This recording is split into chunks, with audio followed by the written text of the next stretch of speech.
Hi guys, welcome back to my. இன்றைக்கி ஒரு shorts வீடியோவில் என்ன அப்படின்னு பார்த்தீங்கன்னா, இன்றைக்கி எக்கனாமிக்ஸ் டாபிக் எடுத்திருக்கோம். மேக்ஸிமம் வந்து தமிழ் அந்த மாதிரி டாபிக் தான் டக்கு டக்குன்னு கவர் பண்ணுவோம். ஆனால் எக்கனாமிக்ஸு, அரசியல் அந்த மாதிரி இருக்கிற டாபிக்ஸ் வந்து டக்குன்னு எடுக்க மாட்டோம், சரியா? அதனால் இன்றைக்கி எக்கனாமிக்ஸில் என்ன அப்படின்னு பார்த்தீங்க அப்படின்னா, ஃபஸ்ட்டு ஒன்று வந்து பொருளாதாரத்தின் தந்தை. பொருளாதாரத்தோட தந்தை யாருன்னா ஆடம் ஸ்மித். முதலாளித்துவத்தின் தந்தை அப்படின்னா அதுவும் ஆடம் ஸ்மித் தான். நுண்ணிய பொருளாதாரத்தின் தந்தை அதுவும் ஆடம் ஸ்மித் தான். ஸோ ஆடம் ஸ்மித் வந்து எத்தனை இதில் இருக்கிறாருங்கிறத நல்லா கம்பேர் பண்ணி படிங்க. கம்பேர் பண்ணி படிக்கும்போது என்ன ஆகும் அப்படின்னா உங்களுக்கு நல்லா மைண்ட் செட்டில் நிற்கும். ஓகே, என்னதுக்கெலாம்? பொருளாதாரத்தின் தந்தை, முதலாளித்துவத்தின் தந்தை, நுண்ணிய பொருளாதாரத்தின் தந்தை. ஓகே, இதுதான் ஆடம் ஸ்மித்தோடது.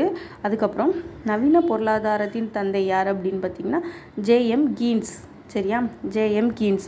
அதுக்கப்புறம் பேரியல் பொருளாதாரத்தின் தந்தையும் அதுவும் ஜேஎம் கீன்ஸ். ஓகே, ஆடம் ஸ்மித்துக்கு 3 இது இருக்குது.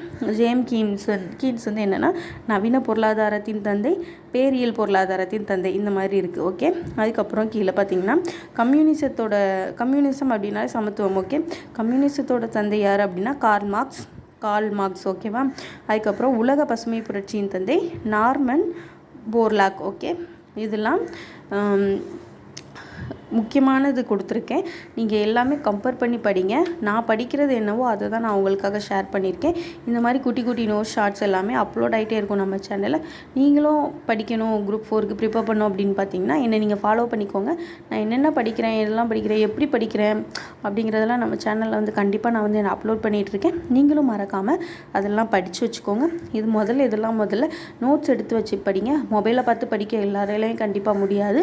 அதனால் கண்டிப்பாக ஒரு நோட்ஸ் எடுத்து வைங்க. நோட்ஸ் எடுத்து வச்சு எழுதி படிங்க. உங்களுக்கு எப்போல்லாம் டைம் கிடைக்குதோ அப்போல்லாம் முடிஞ்ச வரைக்கும் உங்களால் ப்ரிப்பேர் பண்ணுங்கள். எல்லாராலையுமே நல்ல ரேங்க் எடுக்க முடியும் குரூப் 4 எக்ஸாமில். தேங்க்யூ. அது மட்டும் இல்லாமல் பிடிச்சிருந்துச்சு அப்படின்னா இந்த மாதிரி டாபிக்ஸ்லாம் பிடிச்சிருந்துச்சுன்னா கமெண்ட் பண்ணுங்கள், சப்ஸ்கிரைப் பண்ணிக்கோங்க. Thank you so much. பாய்.